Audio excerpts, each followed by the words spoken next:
Hello बच्चों, आज हम करने वाले हैं कक्षा 12वीं के लिए हिंदी इलेक्टिव विषय का एक टॉपिक जो कि लिया गया है आपकी पुस्तक अंतरा में से। टॉपिक का नाम है विद्यापति के पद। 3 पद हैं आपके सिलेबस में, विद्यापति ने लिखे हैं, मैथिली भाषा में लिखे हैं। आज हम करेंगे इस चैप्टर के अभ्यास के प्रश्न उत्तर। तो चलिए शुरू करते हैं। चलिए पहला प्रश्न देखते हैं, प्रियतमा के दुख के क्या कारण हैं। आंसर देखते हैं।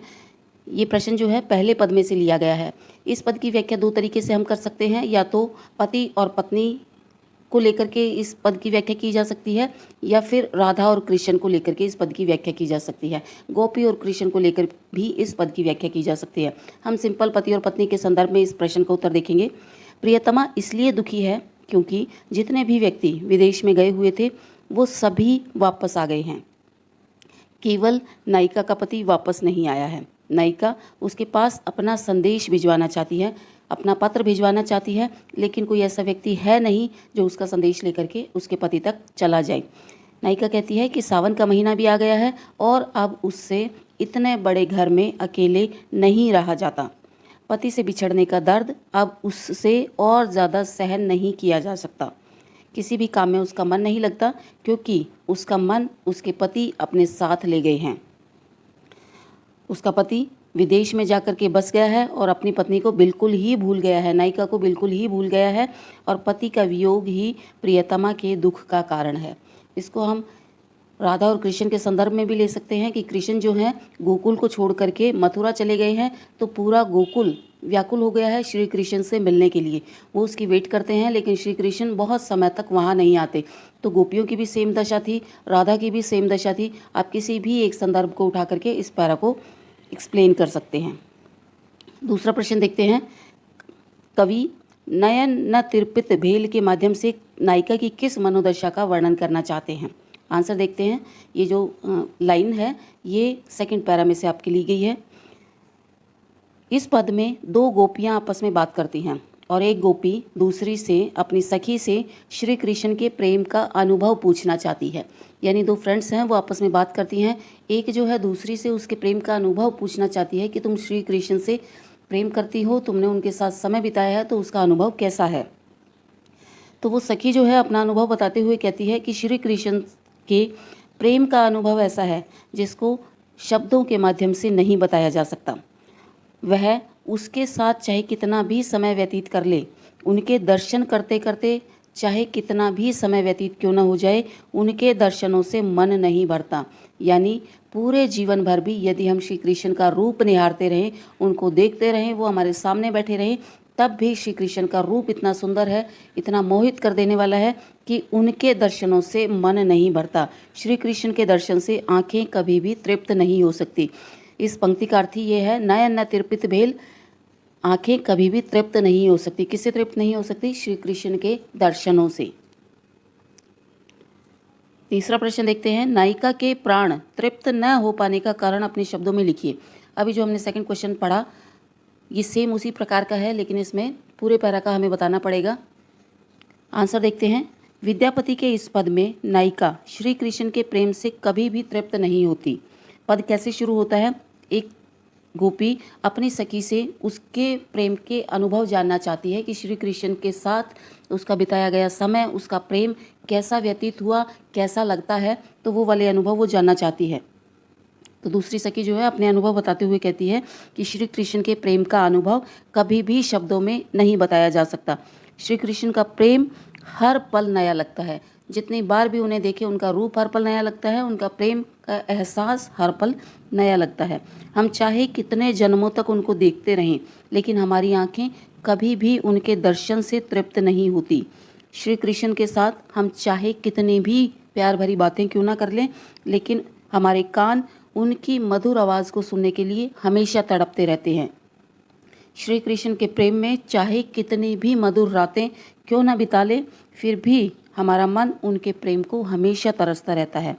लाखों जन्मों तक भी अगर किसी ने उसको अपने मन में बसा कर रखा है, तो भी इतने जन्मों के बाद भी मन को उनके प्रेम से तृप्ति अनुभव नहीं होती। यानी बहुत लंबा समय चाहे बीत गया है, लाखों जन्म चाहे बीत गए हैं और लाखों सालों से किसी ने श्री कृष्ण को अपने मन में बसा रखा है, उनसे वो प्रेम करता है, तब भी कभी ये एहसास नहीं होगा कि अब बहुत हो गया, अब मन भर गया, अब कुछ और करना चाहिए।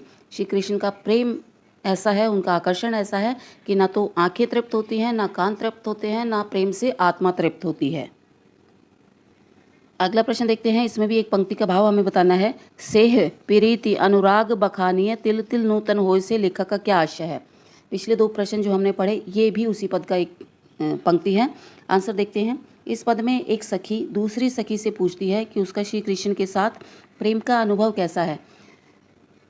तीनों प्रश्नों में ये सेम लाइन की शुरुआत मैंने इसी तरीके से की है, क्योंकि हमें हर प्रश्न में थोड़ी सी भूमिका बतानी पड़ेगी कि ये पद क्यों लिखा गया है, इसके पीछे क्या कारण है, इसके लिखने के पीछे क्या कारण रहा है। तो इस पद के लिखने के पीछे कारण रहा है कि एक सखी दूसरी से उसके प्रेम का अनुभव जानना चाहती है।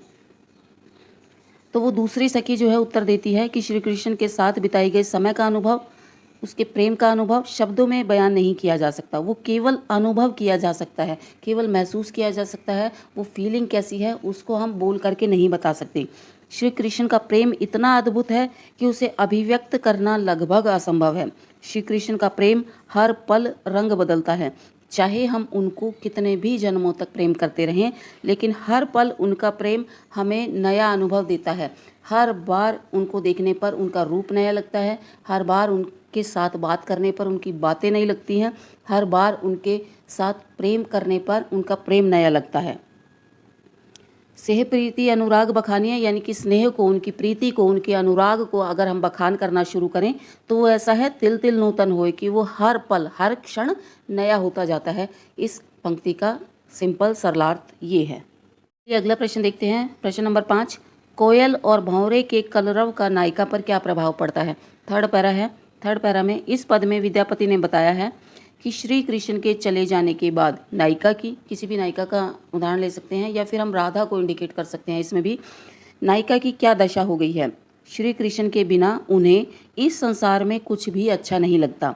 संसार में सुख देने वाली सारी वस्तुएं उन्हें सुख नहीं दे पा रही। फूल सबको पसंद होते हैं, फूलों को देख करके सबका मन प्रसन्न हो जाता है, फूलों से सबका मूड अच्छा हो जाता है, लेकिन श्री कृष्ण के वियोग में फूलों का पूरा जंगल भी नायिका को खुशी अथवा शांति नहीं दे पा रहा। ठीक इसी प्रकार उस जंगल में कुछ कोयले हैं, कुछ भंवरे हैं, वो अपनी मधुर आवाज़ में जो गीत गा रहे हैं, जो कि सुनने में बहुत मधुर जान पड़ते हैं, जिनको सुन करके बड़ी खुशी मिलती है। ऐसे कोयल और भंवरे की आवाज़ भी नायिका को खुशी नहीं प्रदान करती, वो भी उसको इरिटेट करती है, वो उसको परेशान करती है, क्योंकि श्री कृष्ण उसके पास नहीं है, वो वियोग में दुखी है। इसलिए कोई भी संयोग वाली चीज़, अच्छी वाली चीज़, खुशी देने वाली चीज़, सुख देने वाली, प्रेम देने वाली चीज़ नायिका को दुखी करती है। तो नायिका जो है कोयल और भंवरे की आवाज़ सुन करके अपने कानों को बंद कर लेती है, क्योंकि ये सारी बातें उसे कृष्ण की याद दिलाती हैं। प्रकृति में सारी सुख और खुशी देने वाली चीज़ें उसे कृष्ण की याद दिलाती हैं। अगला प्रश्न देखते हैं। कातर दृष्टि से चारों तरफ प्रियतम को ढूंढने की मनोदशा को कवि ने किन शब्दों में व्यक्त किया है। ये भाव भी थर्ड पैरा में से आपका लिया गया है। आंसर देखते हैं। विद्यापति ने अपने इस पद में श्री कृष्ण के चले जाने के बाद राधा की अथवा नायिका की दशा का वर्णन किया है। जैसा मैंने बताया, दोनों में से किसी एक का संदर्भ लेकर के हम इस पैरा को एक्सप्लेन कर सकते हैं। श्री कृष्ण के वियोग में कोई भी सुख देने वाली चीज़ जो है नायिका को पसंद नहीं आती। फूलों के जंगल उसको शांति नहीं दे पाते। ठीक उसी प्रकार कोयल और भंवरे की ध्वनि भी उसको शांति नहीं दे पाती। उनको सुन करके नायिका जो है अपने कान बंद कर लेती है। श्री कृष्ण के प्रेम में वो बहुत अधिक कमज़ोर हो गई है। अब नेक्स्ट जो उसकी हालत बताई है कि कैसी हो गई है, बहुत कमज़ोर हो गई है, और किसी प्रकार से वह पकड़ करके या किसी के सहारे से धरती पर बैठ तो जाती है, लेकिन उससे धरती से अकेले उठा नहीं जाता। उसकी शारीरिक हालत बताइए कि कितनी ज़्यादा कमज़ोर हो गई है कि धरती पर वो बैठ तो जाती है, लेकिन बिना किसी सहारे के उससे वहाँ से उठा नहीं जाता।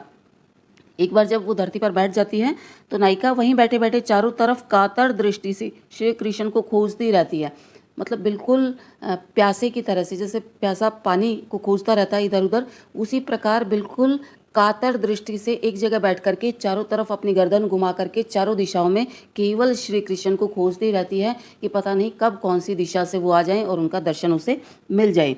उसकी आंखों से गर्म आंसू बहते रहते हैं और वो हर समय चारों दिशाओं में केवल श्री कृष्ण को ही खोजती रहती है, बड़ी बेसब्री से उसका इंतज़ार करती रहती है। क्वेश्चन नंबर 7 देखते हैं। इसमें कुछ पंक्तियां दी गई हैं, उनका हमें भाव स्पष्ट करना है कि इसमें क्या भाव है। पहली 2 पंक्तियां पहले पैराग्राफ में से दी गई हैं। एक सरी भवन पिया बिनु रे मोही रहलो न जाए, सखी अनकर दुख दारुण रे जग के पति आए। आंसर देखते हैं। इन पंक्तियों में विद्यापति एक ऐसी नायिका की दशा का वर्णन करता है जिसका पति विदेश गया हुआ है और अभी तक वो वापस नहीं आया। नायिका को उम्मीद थी कि वो सावन के महीने में ज़रूर वापस आ जाएगा। सारे लोग उस गांव के जो भी विदेश गए हुए हैं वो सभी एक एक करके वापस आ गए, लेकिन नायिका का पति अभी तक वापस नहीं आया है। नायिका सावन के महीने में उसके घर आने की राह देखती है, लेकिन वो अभी तक नहीं आया है। ऐसे में नायिका अपनी सखी को अपना दुख बताते हुए कहती है कि उसके पास इतना बड़ा भवन है, लेकिन अब पति के बिना उससे इतने बड़े घर में अकेला नहीं रहा जाता। वो अपना दुख किसे बताए कि जितने भी लोग विदेश गए हुए थे वो सभी वापस आ गए हैं, लेकिन उसका पति अभी तक वापस नहीं आया। कि सभी औरतों के पति वापस आ गए हैं, लेकिन उसका पति, उसका प्रियतम अभी तक वापस नहीं आया और अपने पति के बिना सावन के महीने में इतने बड़े घर में उससे अकेला नहीं रहा जाता। ये उसके मन का बहुत बड़ा दुख है। अगली 2 पंक्तियां देखते हैं जिनका हमें भाव स्पष्ट करना है। जन्म अवधि हम रूप निहारल, नयन न तिरपति भेल, सेहो मधुर बोल श्रवणहि सुनल, श्रुति पथ परस न गेल। सेकंड पैरा में से ये पंक्तियां ली गई हैं। आंसर देखते हैं। इन पंक्तियों में एक सखी अपनी दूसरी सखी से श्री कृष्ण के साथ बिताए गए समय का, उसके प्रेम का अनुभव जानना चाहती है। तो सखी जो है उत्तर देते हुए कहती है कि श्री कृष्ण के प्रेम का अनुभव ऐसा है जिसे शब्दों के माध्यम से व्यक्त नहीं किया जा सकता, इसे केवल महसूस किया जा सकता है। श्री कृष्ण का प्रेम ऐसा है कि हमारा मन कभी भी उसके प्रेम से भर नहीं सकता, ऊब नहीं सकता। श्री कृष्ण का रूप ऐसा है कि हम पूरे जीवन भर उनका रूप निहारते रहें, उनको देखते रहें, तो भी हमारी आंखें कभी भी उनके दर्शनों से तृप्त नहीं हो सकती। ठीक इसी प्रकार पूरे जीवन भर अगर हम उनसे मधुर बातें करते रहें तो भी हमारे कान उनकी मधुर ध्वनि से कभी भी तृप्त नहीं हो सकते। कभी भी हमारा मन उनकी बातों से, उनके दर्शनों से, उनके प्रेम से भर नहीं सकता, ऊब नहीं सकता। आंखें हमेशा श्री कृष्ण का दर्शन करना चाहेंगी और कान हमेशा उनकी मधुर वाणी सुनना चाहेंगे। यानी आंखों के बारे में है और कानों के बारे में है ये दोनों पंक्तियां कि आंखें कभी भी उनके रूप से तृप्त नहीं होती और कान कभी भी उनकी बातों से तृप्त नहीं होते। तीसरी 2 पंक्तियां तीसरे पैरा में से ली गई हैं। कुसुमित कानन हेरी कमलमुखी, मूंदे रहिए दू नयन, कोकिल कलरव मधुकर धुनि सुनी, कर देई झापई कान। आंसर देखते हैं। इन पंक्तियों में विद्यापति बताते हैं कि श्री कृष्ण के चले जाने के बाद राधा अथवा नायिका की क्या दशा हो गई है। श्री कृष्ण के बिना सारी सुख देने वाली वस्तुएं उन्हें दुख देती हैं। कोई भी वस्तु उन्हें सुख अथवा शांति प्रदान नहीं कर पाती। श्री कृष्ण के वियोग में फूलों से भरा जंगल भी उन्हें खुशी नहीं दे पाता। उनका खुद का कमल जैसा मुख, नायिका का खुद का कमल जैसा मुख जो है मुरझा गया है। वो केवल पड़ी रहती है दोनों आँखों को बंद करके, कहीं उसका मन नहीं लगता। फूल भी उसे शांति और तसल्ली नहीं दे पाते। वो हमेशा अपनी आंखें बंद करके पड़ी रहती हैं। और कोयल और भंवरे की मधुर ध्वनि सुनना सबको पसंद होता है, लेकिन वो ध्वनि भी उसे श्री कृष्ण की याद दिलाती है। इसलिए वो क्या करती है, वो ध्वनि भी उसे कष्ट ही देती है। इसलिए नायिका जो है कोयल और भंवरे की ध्वनि को सुन करके अपने कान बंद कर लेती है। तो इस वीडियो में हमने पढ़े विद्यापति नामक चैप्टर के अभ्यास के प्रश्न उत्तर। बहुत ज़्यादा मुश्किल ये चैप्टर नहीं है। भाषा आपको थोड़ी सी कठिन लग सकती है क्योंकि मैथिली भाषा है। भाव उतना ज़्यादा कठिन नहीं है। 3 पैरा हैं, तीनों को आप थोड़ा सा ध्यान से पढ़ लेंगे तो किसी भी प्रश्न का आप उत्तर दे सकेंगे। आई होप आपको ये वीडियो समझ आई होगी।